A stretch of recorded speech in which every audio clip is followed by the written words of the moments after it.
Барлықтарыңызға қайырлы күн. Мен YouTube каналыма қош келдіңіздер. Бүгін біз осындай өте дәмді қытырлап тұратын бөрек нан жасайтын боламыз. Түрік елінің тағамы. Ендеше бастаймыз.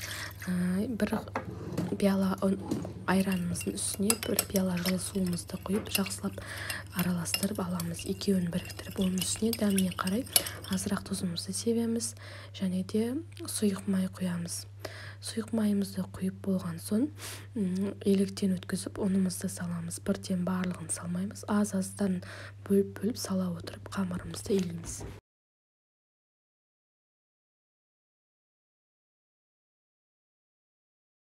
Қамырымызды илеп болған соң бетін жауып 15-20 минутқа қамырымызды тұндырып қоямыз. Демалдырып қоямыз, яғни. Қамырымыз демалғанша ішіне салатын салмамызды дайындаймыз. 2 пиязды алып, майдалап турап аламыз.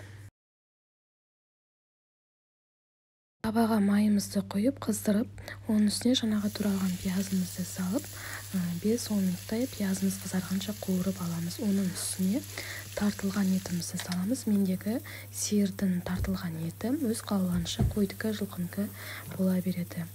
Жақсылап қуырып 15-20 минутта етімізді де қатты піспесе де жартылай піскенше қуырып аламыз. Дәміне қарай қара бұрыш, тұз себеміз. Қалауланша паприка, ащы бұрыш себе беруге болады. Осылай бетін жауып бұқтырып қоямыз. Енді кезекте қамырымыз демалып шықты. Енді қамырымызды бірнеше майда бөліктерге бөліп, суала жасап аламыз. Қамырымызды зуала жасап жатырмыз. Менде бұл жерде 7 қамыр шықты.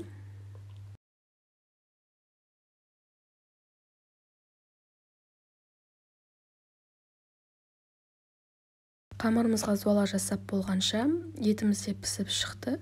Енді етімізді табамыздан басқа ыдысқа ауыстырып аламыз, тезірек суы үшін.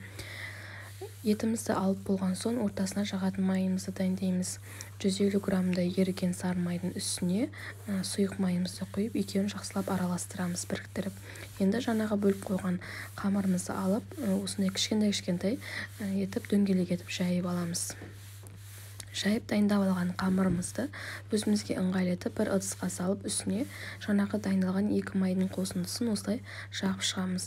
Барлық қамырларымызды жайып, ортасына май жағып, осылай жағып шығамыз және бетін жауып 15 минутқа майымыз сіңгенше қойып қоямыз. Ол уақытта біздің етіміз де суып қалады. Енді кезекте қамырымыз дайын болып шықты. Енді барлығын кезек-кезекпен ала отырып, осылай қолдың көмегімен жайып шығамыз. Егер майын аз жағып, қамырыңыз тез кеуіп қалатын болса, тағы да қолмен алып май жаға беруге болады. Көріп тұрғандарыңыздай қамырымыз өте оңай жайылады. Жұмыс жасауға ыңғайлы болады.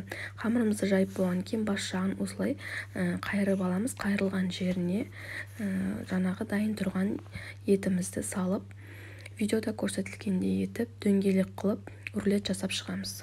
Мен YouTube каналымның көрермендері, егер менің видеомды көріп отырсаңыздар, міндетті түрде тіркеліп, лайк басып, комментарий жазып, өз ойларыңызбен бөлісе кетіңіздер. Күн сайын сіздермен түрлі оңай рецепттермен бөлісіп отырамын. Мен видеомды бірінші болып көру үшін міндетті түрде тіркеліп алыңыздар.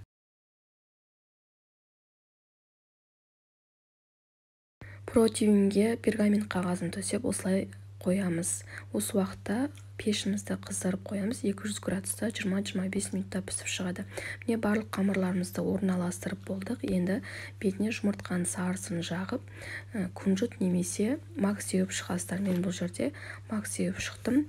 200 градуста 20-25 минут. Әркімнің пеші әрқалай беті қызарғанша пісіріп шығамыз. Міне біздің бөлек дайын болып шықты, өте дәмді болып шығады. Көріп тұрғандарыңыздай қытар-қытар етіп слайоный болып шығады. Сіздер де міндетті түрде жасап, өз отбасыңызды қуантыңыздар. Рахмет, сау болыңыздар.